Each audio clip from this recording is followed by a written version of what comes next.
At CSL, we're focused on growth through innovation and entrepreneurship. Growth is critical to large companies and startup companies. And everyone is seeking growth, and especially hyper growth, trying to figure out how does a company go from 0 to 1, from 1 to 100, from 100 to 1,000, and so on. And also, it's been well researched and documented that startups are a major driver of net job creation in the economy. So with that in mind, really excited for this next chat. I'd like to introduce Jake Loosararian, who's the CEO and co-founder of one of the fastest growing tech companies here in Pittsburgh, Gecko Robotics. And I know that Jake's schedule is very busy, he's traveling, and so we're very honored that he could join us today. And a little bit about Gecko. Earlier this year, they raised a $125 million Series D and have raised over $370 million in total, with a valuation of $1.25 billion. And then to have this conversation with him, of course, we have our own Dave Mawhinney, who's a professor of entrepreneurship here at Tepper Business School, longtime friend of Corporate Startup Lab, and a driver of the CMU entrepreneurial ecosystem. So with that, I'll turn it over to Dave and Jake. Thank you. Great. Thank you, Jim. It's great to see so many familiar faces in the crowd, and there's a lot of people I don't know, so I hope during the networking session you'll stop by and say hi. How Pittsburgh is this? We throw an AI conference and a football fight breaks out, all right? I actually hate the Baltimore Browns. Yes, they are the original Browns. And the Cleveland Clowns, Sean, for you, you do you, buddy. Keep doing you.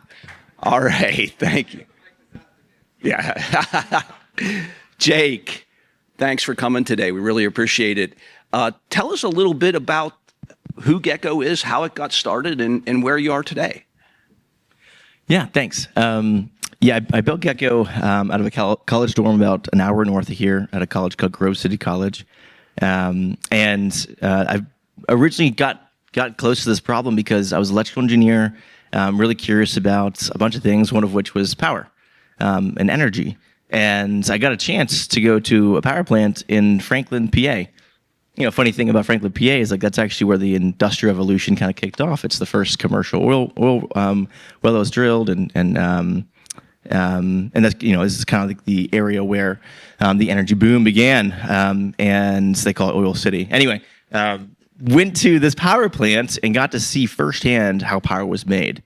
And I got to walk around. I got to see this thing called a boiler, which is where you burn stuff and it gets really hot and it turns water into steam, and that helps turn turbines, and that helps generators turn that kinetic into electrical energy. And so anyway, I got to see this whole thing. But then along the way, I began to understand the deep problems that occur with such a new power plant. This new power plant was built in 1980.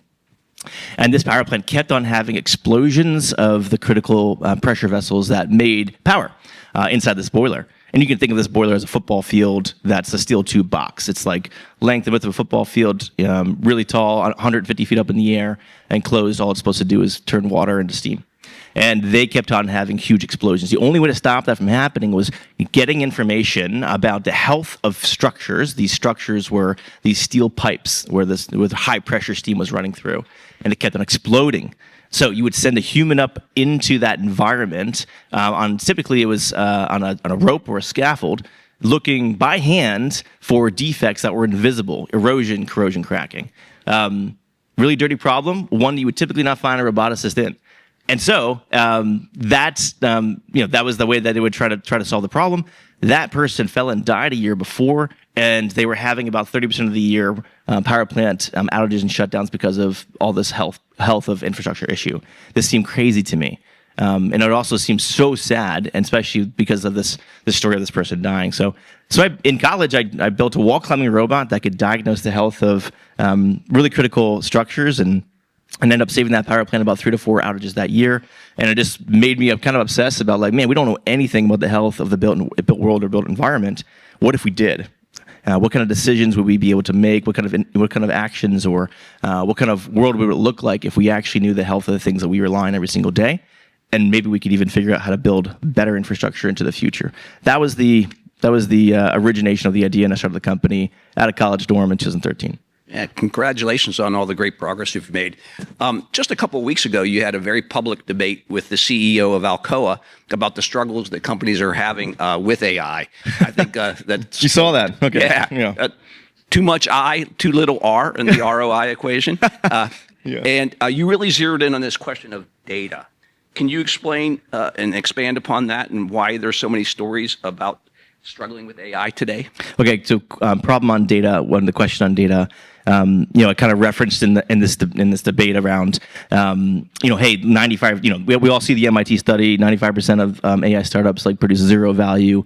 For customers that are trying it out in a POV. And so the question is just why is that happening? Is this just a bubble? The algorithm's not good enough? What's going on? And the thing that I fundamentally get into the most arguments about with whether it's in, it's not typically internal, but it's it's all about this external argument around, why is AI not having the kind of impacts? Man, we need more energy for AI to be able to produce and be affecting and changing the world beyond my searches about how to make the best version of a seafood pasta. And I think what's incredible is that we all see the engine, the algorithmic engine that's driving these models is incredible. Now the problem is that the data sets, especially the data sets in these sectors, these physical world sectors, it just doesn't exist. Remember the Industrial Revolution? It was supposed to happen. Fourth Industrial Revolution was supposed to change everything in these sectors: energy, manufacturing, defense, etc. Never happened. What that means is that the world that we have come to know, and in the digital world, that world does not exist to the folks that run the most important sectors in the world. The ones that, if they're not there for us, we panic. We buy a bunch of toilet paper. We buy generators. We have to, we quickly turn into, folks that, are okay burning fossil fuels to make sure we stay warm, right? And so this is the really important realization. The argument I always got into it with Eric Schmidt, a month ago, was this idea that we don't have great fuel, especially in these important sectors. And so the question is less about that I focus on, less about how can we produce as much energy to drive AI. It's more about how can AI drive and make us be able to produce more with less. How can it make energy? And so this is where I'm going to the Middle East to talk on stage with the largest energy conference in the world. But that question makes you interrogate what inputs go into the AI algorithms, and you'll be find that most of the data sets going in are leave you wanting. Appreciate you coming today. I know you're heading to the Middle East to do speaking engagements in Saudi Arabia and the UAE.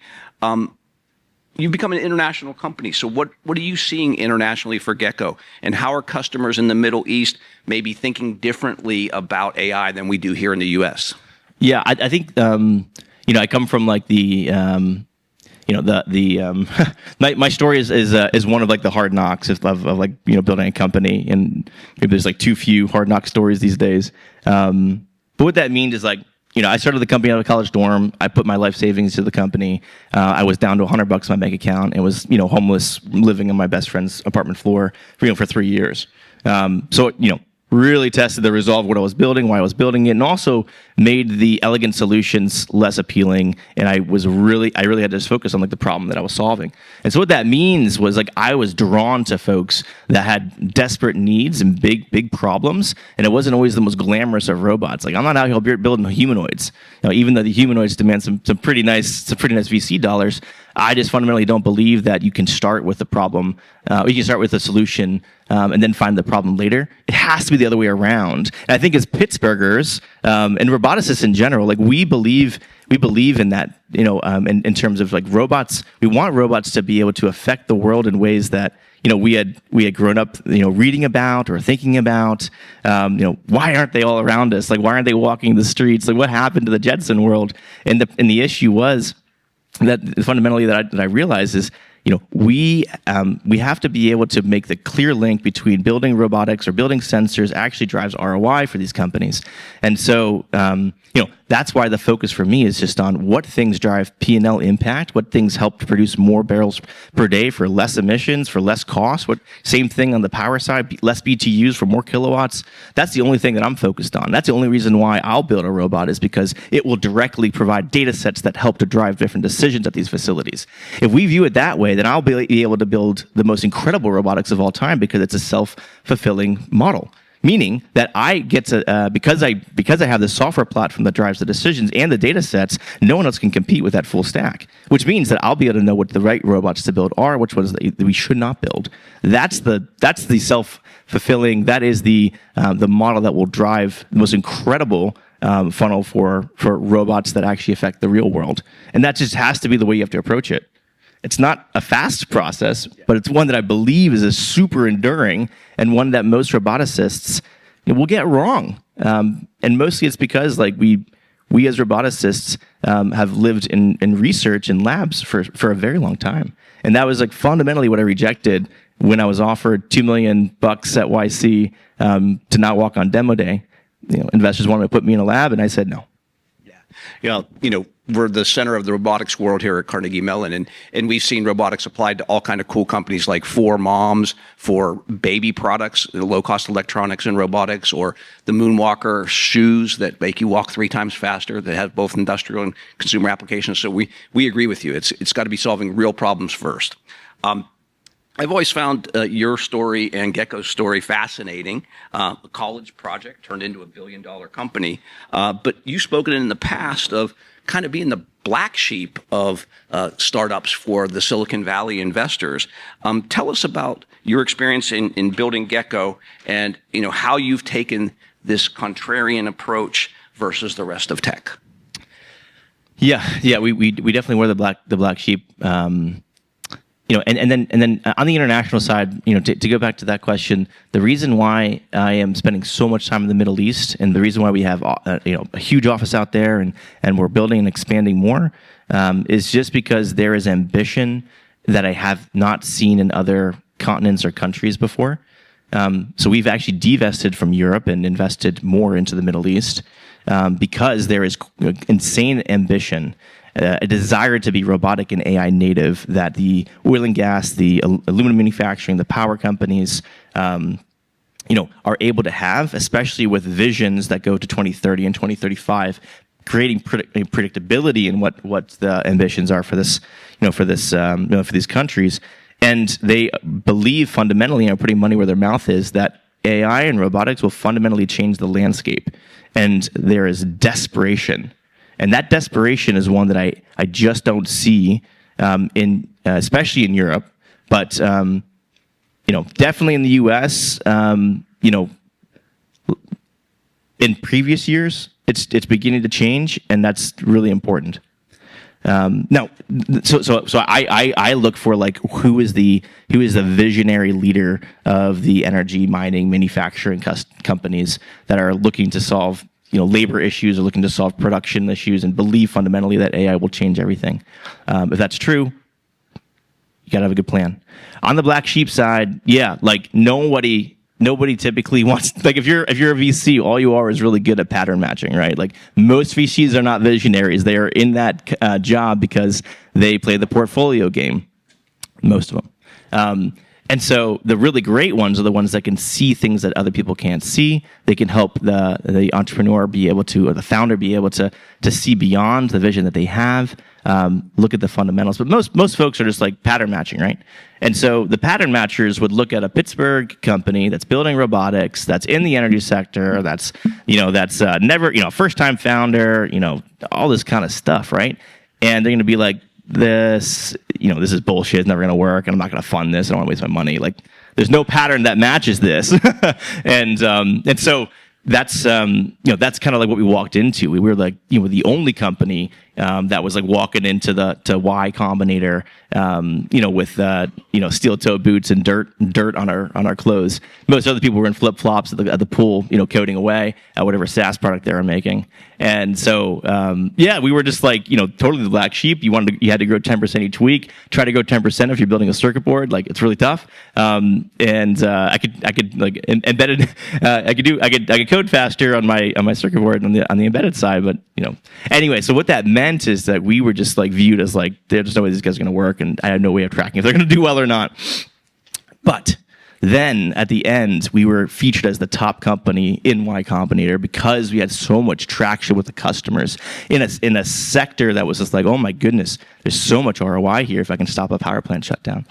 And so again, that's where it's just like this reality, the vision of the company was so compelling that it turned that narrative around. But look, most really smart people do not want to spend a bunch of time at power plants or mining facilities or on a ship deck in a shipyard, solving real world problems. And I say, good, go somewhere else and work somewhere else. But like, I want the best people in the world that want to solve existential problems using all the tools at their disposal. Engineers should not be at Gecko. We don't think about engineers as software engineers, robotic. You gotta be full stack. And I think this is where AI has actually been really helpful in helping to accelerate that. So, that's what we look for at Gecko. We're not apologetic about that, but we want to make sure that, if you're going to be at the company, you are forward deployed, you are out there in front of the customers, understanding the problem sets so that you can come back to your desk or come back to your lab and ensure that you're building the right thing. Because you just get burned too many times by thinking you know the problem without getting without getting first principles, and then ensure that our contracts are set up in a way where we are responsible for the end result, the production result. That ensures you have to understand how the whole system works. So anyway, that's we are not like most robotic companies, and most companies are not robotic companies, and most hardware companies fail, and no one spends any time in these sectors. So yeah. Yeah, we very much appreciate that you're emblematic of this region and that you have Carnegie Mellon heritage. Troy, your co-founder, is a CMU alum, and you've certainly... I pulled him away from his classrooms. Like he had, I was like, Troy, you got to come out. I'll never forget. He came into my office and he's like, I wanted to get my MBA, but there's this great guy, Jake, and we're doing this cool thing, and we got into Y Combinator, and I'm like, oh shit, well, the administration... Dave was a big part of that too. He never says it. He's a humble guy, but he was a big part of helping us get into into YC. So, and I said, this is the opportunity, dude. You just got to go for it. So thank you for doing that. It touches on dropouts. Yeah, it does. Absolutely. And you had a great quote from AI Horizons a few weeks ago. I don't know. I said we need less professors starting companies and more dropouts from CMU. Yeah. That's how you fix the ecosystem. So, I told this to Dr. Farnham too. Yeah. I told Dr. Farnham too. Like, look, I'm out here telling everybody to drop out of your university. So, there's an amazing group of people here today that represent multinational companies from all over the world, industrial companies, high-tech information technology companies.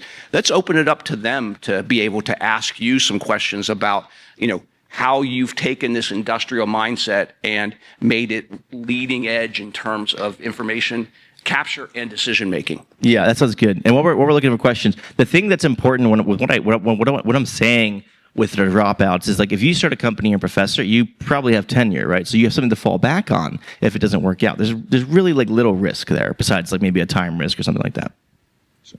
And then if you're a student that's dropping out, that's a lot of risk. You're a kid that's trying to figure out like their way in the world. Like you don't want to be a failure. You don't want to be somebody who threw away an amazing opportunity at a university. You have to have strong conviction. You have to be able to take risk and be able to follow your heart and be able to test your convictions. It is a completely different ballgame. But what it means is that you have to have opinions about the world. You have to be able to back them up with risk, and you have to be able to put it all on the line. And that is the resilience that you hear people talk about, whether it's Jensen or it's me or whatever. It's these people, the founder mentality, that is required. And pain is really important there, and sacrifice is really important there. And it's just like you can't follow a mimetic trend. You can't follow the way that other peers are acting or behaving, because guess what? Most people aren't founders, and that's a big difference. And that's what I look for too. Is like, when I hire people, I look for people who have sacrificed. Yeah, you spoke about the School of Hard Knocks. I've certainly been there. I used to be pretty. All right. We have microphones out there in the audience. Do we have anybody that would like a question? Jeff, up front.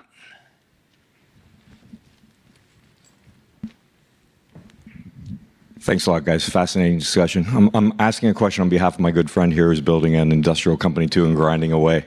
When you first got started, I get the ROI angle, but who did you sell to and how did you get to them? I came back to Pittsburgh because I needed to be close to my customers. Now, what that means, so I started the company in Pittsburgh. I was actually on Center Avenue. Ken McElhatton had a facility at Discovery Robotics. I was at that facility. He let me be there for free. He was great. And but then when I got into YC, I had an offer to buy the company was going to be bought by this power plant manufacturing company. I turned that down to go to YC. Crazy move. But so I went to Y Combinator, raised about $2 million for a seed round, and one of the big questions was like, literally the top investor in the world at the time gave me an offer for $2 million. He said, "Stay in California, build this here. We're going to automate it, and then we're going to launch. But stay here. Don't walk at YC. We'll do the round." Crazy valuation. I'm just some kid who's trying not to be a failure over here. And then, but that's where the strong convictions were really important. I believed you had to build the technology as close as you could to the customer's site. And guess what? There's not a lot of fossil fuel power plants out in California.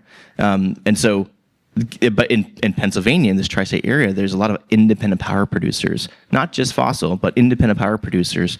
And they have they don't get like the sweet deal that most of the utilities get. They actually are on the hook for producing and for being available, and so they really care about the product solutions that we have. They actually want the built world to work and run and for things to be safe. And so we wanted to move towards our customers. So that's why we came here. One of the reasons was because it was close to the folks, to the customers, and to the problem sets. And so we spent 80% of our time at these facilities. So we sold to the power sector first, then oil and gas, opened up a Houston office, kept on going to the different sectors and industries. If you don't mind, and I apologize if this is boring to others, but a little bit more specific, because we find in that space that it's easy to get meetings with like operational folks that know this stuff in detail and don't write checks. Like, who are the people in those organizations you were selling to? Ooh, this is fun. Well, we were in California. I had to talk with these customers. So I was typically up at 3 or 4 a.m., calling the folks that were up at 6 a.m., at the facility at 6 a.m., 7 a.m. Sometimes I would call and try to get to the plant manager. They would, that'd be harder. But engineering managers, maintenance managers, and sometimes the only way to get to them was like, "Hey, I'm a pizza delivery guy. Coming here for years. He said it was a maintenance manager. Can you patch me through?" And some sweet lady or some guy would be like, "Oh, sure, here you go." And that's how I'd get to the maintenance manager, or So it's just big bro steel, whatever you got to do to get to the conversation, and then you're like, "Let me tell you about Gecko," So and that was just this was one of those things where having the 3 years of bootstrapping and being able to show here's what deliverable looks like, here's our approach, and we could save you 2 weeks, 3 weeks of time and eliminate your scaffold. It's just basic stuff like that, and that was really compelling for folks. And come on in, kid, see what we got. That was the approach. Good. Do we have any other questions out there? Okay, we got a question over here. I'll jump down. I'm closer. Yeah, hi, Jake. So it looks like your company has really been successful in taking the business problem and handling the end-to-end process of gathering the data and then getting the insights from it. And earlier in this conference, we've been talking a lot about the chicken and egg problem of not being able to get good data insights because the data is not there to begin with, or you have various fragmented sources of data. Can you comment on just how us in the corporate settings can get over that chicken and egg problem? Yeah, I'll give you our approach to getting over the chicken egg problem, and maybe it's applicable. The approach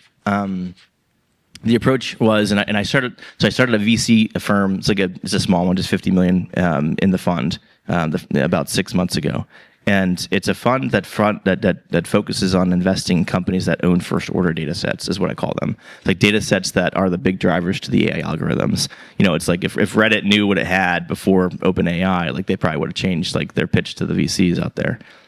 Meaning that the data sets are really important, whether in the medical field or in my field of all this health and performance data of critical assets. You know what I mean?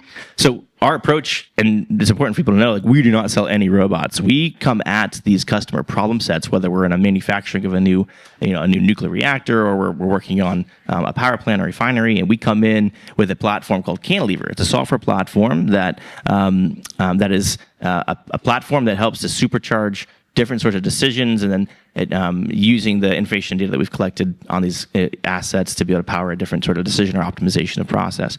But it's all powered by a robot platform, and that robot platform is gathering corrosion data, vibration detection sensors, using unrotating equipment. It's all this physical world data that just never existed before, and then that allows for emerging of customer data sets with that data set. And that's really the big unlock. Like typically it's, you just like, there is just so much information out there that just never existed before that we can go get with robots and sensors. So the approach is basically just like you don't sell the robots or sensors, you sell what the robots and sensors can do in a platform that allows for a user to take user actions on. That's like very underwritable. And then take the customer on some journey, for more and more value creation. But it's all about value creation.